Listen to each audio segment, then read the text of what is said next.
Welcome to Deep Dive. Today we're taking a close look at a situation that leaves many aspiring international travelers really scratching their heads, especially when it comes to applying for visas. We're going to examine the, well, compelling yet perplexing story of a young professional. Her application for a US B1-B2 tourist visa seemed rock solid, but it was unexpectedly denied. Our mission for this deep dive is to truly understand the hidden nuances behind these visa decisions and really uncover what factors, sometimes very subtle ones, can influence them, even when everything appears to be perfectly in order. It's kind of a journey into the intricate world of immigration law seen through a real-life case. So let's begin by introducing you to the individual at the heart of our discussion. Picture this. A bright, confident 26-year-old medical doctor from Mumbai. She's deeply engrossed in her first year of postgraduate studies, and from all appearances, she presented what, most of us would consider an absolutely compelling case to the visa officers. Right, a medical doctor, postgraduate studies, that sounds very promising. Exactly. She's a practicing physician, which immediately signals, a stable, highly respected profession, deep roots in her home country. And she's actively engaged in advanced medical studies. That's a significant commitment. It suggests long-term career planning within India. Yeah, it doesn't sound like someone just looking to leave permanently. Not at all. This isn't someone looking for an escape. This is someone building an impressive future right where she is. But wait, her profile only gets stronger? Her travel history is, well, frankly, it's astounding. Oh, what did that look like? Her passport was practically a testament to her global curiosity and, importantly, her financial capability. Stamps from nearly 10 different countries. Wow, 10 countries. That's significant. And we're not talking about quick weekend trips either. She'd visited demanding destinations like Schengen states in Europe, think Austria, Italy, Switzerland. Places that require their own rigorous visa applications. Precisely. And beyond Europe, her adventures took her to Vietnam, Morocco, Indonesia, Singapore, Malaysia, Dubai. So a very experienced traveler, someone who clearly understands international rules and has always returned. Exactly. This isn't just a casual traveler. This is someone with proven international mobility, someone who has consistently returned home after every single adventure, demonstrating clear intent, you'd think. And financially, she was equally robust, reported an annual income of 8 lakh as a practicing physician. Which is a very solid income in India, definitely enough to support tourism. Absolutely. Yeah. It shows her financial independence, and it completely eliminates any obvious economic incentive to overstay a tourist visa. Makes sense. And here's another detail that, well, many would assume strengthens her case. Both of her parents held valid US B1-B2 visas. Okay, parents with existing visas. That's interesting. And her stated intention was to travel to the US with them. Ah, traveling with visa-holding parents. Yeah. So you have this incredibly robust profile, thriving career, extensive travel, financial stability, strong family ties, parents who are trusted U.S. travelers themselves. Okay, let's pause here. With such an impeccable profile, it really forces us to ask, what critical, perhaps overlooked piece of information could possibly lead to a flat-out denial? That really is the puzzle, isn't it? On paper, she's a model applicant, the kind you'd expect to sail through. Exactly. Yet, the outcome was denial. What happened in that interview room, or maybe in the application itself, that could have possibly overshadowed such a strong profile? To begin piecing this together, we need to look at the specifics of her application journey, because sometimes, the devil truly is in the details of the process itself. That's often the case. She actually submitted 2 DS-160 visa applications within the same calendar year, 2025. Tell us, could that in itself have been a factor, just submitting twice? It absolutely could be perceived as a factor, even if unintentionally. The first DS-160 was submitted during what she described as a gap year, a period where she listed her status simply as studying for tests. Right. Then, after successfully securing her highly competitive postgraduate medical site, she submitted a second application. This updated DS-160, naturally, included her new, robust details about her income and current employment as a postgraduate medical student. Which sounds like a positive update. On the surface, yes, it shows positive career progression. But any change in circumstances, especially within a short time frame like that, can sometimes prompt an officer to look more closely. They might look for consistency or perhaps signs of evolving intent. It's not necessarily a direct red flag on its own, but it can trigger deeper scrutiny. That makes sense. Okay, so during her actual visa interview, when asked about her purpose of travel, she clearly stated tourism, as you'd expect. Standard procedure. She also shared that while her immediate family hadn't visited the U.S. specifically, they frequently traveled abroad together, almost every 2 years. Which usually helps, right? Shows a pattern of legitimate family tourism. Yeah, it usually helps paint a picture of a family accustomed to international travel for leisure, further reinforcing the tourism intent. So far, so good, you know? Indeed, those are all strong indicators of a legitimate tourist. However, and this is often where it gets tricky, what's often fascinating in these cases is how seemingly straightforward disclosures, even positive ones, can carry unexpected weight.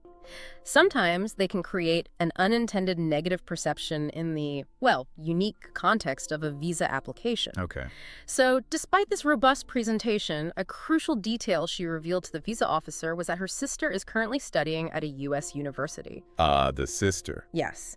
And despite all her presented ties, her profession, income, travel history, even her parents holding valid U.S. visas, the interview concluded quite abruptly. How abrupt.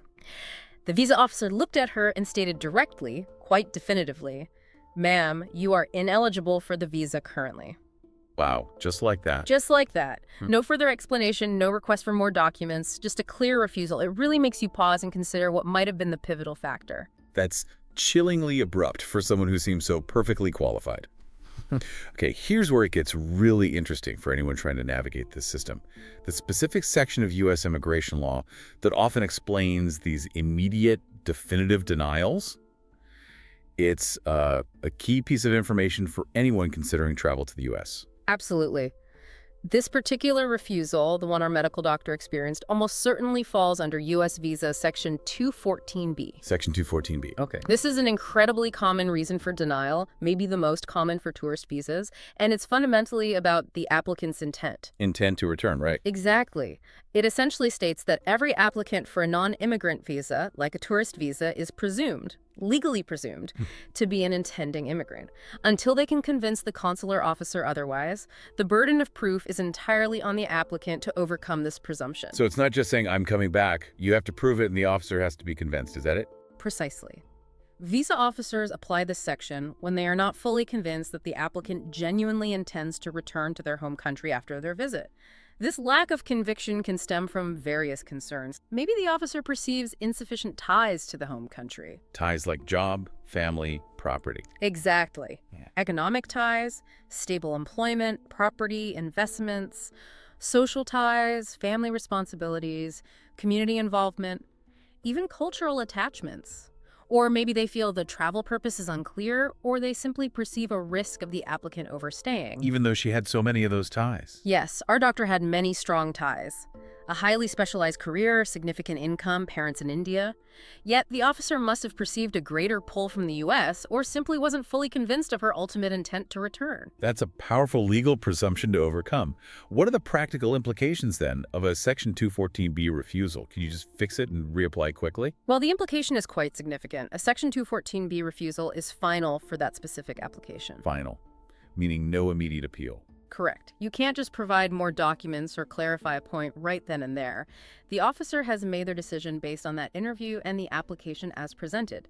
To try again, an individual must submit a completely fresh application, pay another fee, go through a brand new interview. So start from square one. Pretty much. There's no appeal process for a Section 214B denial itself, and this is a critical distinction from, say, a Section 2221G refusal. Right, 221G is different. Very different. Think of 221G as more like a pause button. It usually means an application is on hold because something's missing, maybe a document, or it needs further administrative checks. It indicates the officer could potentially be convinced if you supply what's needed. Okay, so there's a path forward there. Often, yes. But in contrast, a Section 214B denial is a definitive stop sign for that attempt. The officer has made a judgment about the applicant's intent based on everything they saw and heard. They believe no additional documents at that moment would change their mind. In our doctor's case, it was clearly about intent, not missing paperwork. Okay, so let's try and connect the dots here.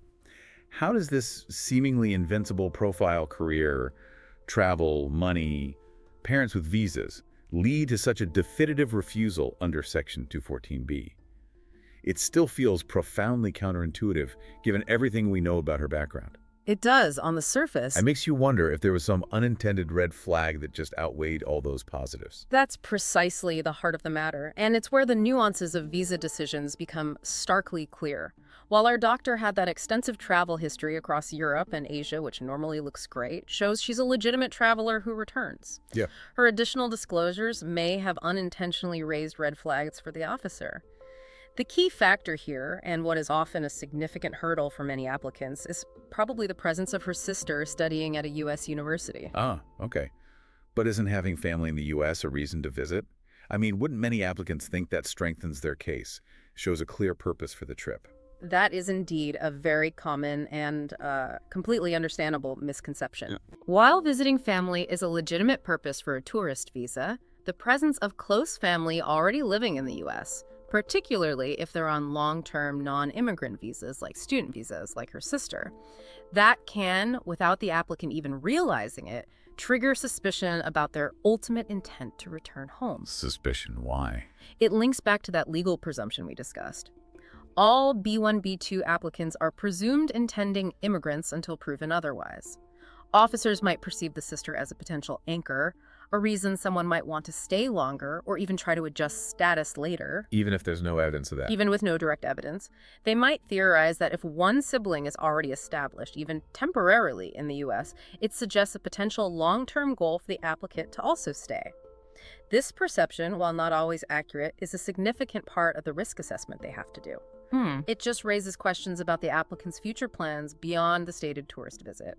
For an officer, the question becomes, is the pull of this family member in the U.S. stronger than the combined ties the applicant has back home? And in this case, despite all her strong ties, the officer must have felt the pull from her sister was too significant, or at least raised enough doubt, to overcome that presumption of immigrant intent. So it's fair to say that even with a seemingly perfect application, a single red flag, like a sibling on a student visa, can essentially overshadow everything else if it's not handled right. It doesn't automatically override everything, but it significantly increases the burden of proof on the applicant. They have to work harder to convince the officer. What other soft red flags might have maybe contributed? Or what advice would you give someone in a similar situation with family in the U.S.?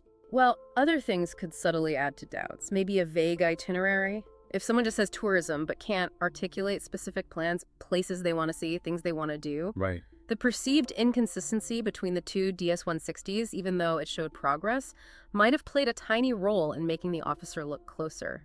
If an officer senses any ambiguity, any hesitation, or just feels there isn't overwhelming evidence to counter that presumption of intent, it can lead to denial. So what should someone do?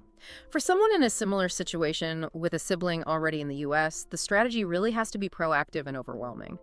First, demonstrate exceptionally strong ties back home. Don't just state them. Provide concrete, verifiable evidence. Like what? Maybe a detailed letter from her postgraduate institution confirming her enrollment and, critically, her expected return date. A letter from a senior physician confirming her vital role in the necessity of her presence back in India. Second, present an extremely specific and detailed travel itinerary for the U.S. trip. Not just tourism. Exactly, not just tourism. A day-by-day plan. Specific cities, maybe booked hotels or flight details, tourist attractions, and a clear, non-negotiable return date that lines up perfectly with her studies or work commitments. Third, and this is key, be prepared to explicitly address the sibling's presence. Don't ignore it. Don't let it be the elephant in the room. Acknowledge it up front in the interview. Say something like, yes, my sister is studying in the U.S., and I'm very excited to see her for a few days as part of my trip.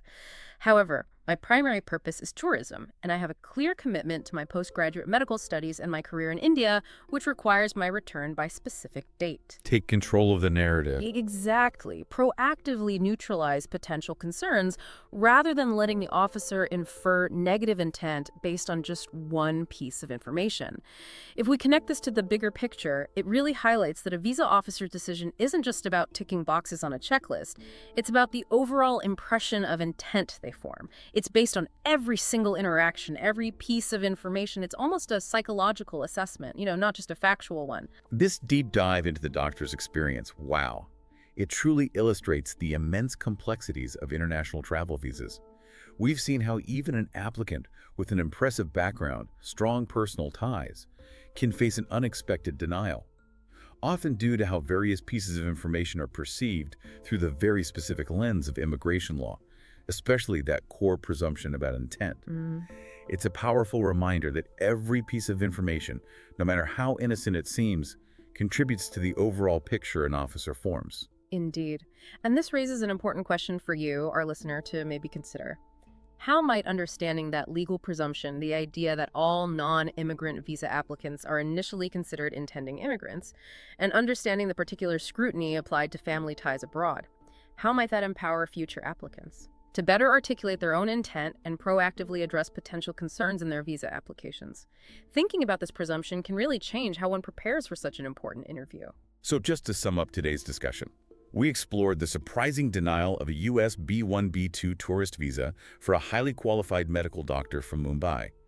We highlighted her strong profile, her profession, extensive travel, finances, only to uncover how the presence of her sister studying in the U.S., combined with that legal presumption of immigrant intent under Section 214B, likely led to the refusal. It seems the most plausible explanation. Yeah. This case really underscores the critical importance of demonstrating overwhelming ties to your home country and proactively addressing any potential red flags, no matter how minor they might seem to you. Absolutely crucial. Thank you so much for joining us for this insightful discussion. We really hope this deep dive has provided some clarity and maybe some valuable takeaways for you. All the best, and we will meet again with another important subject in the next meeting.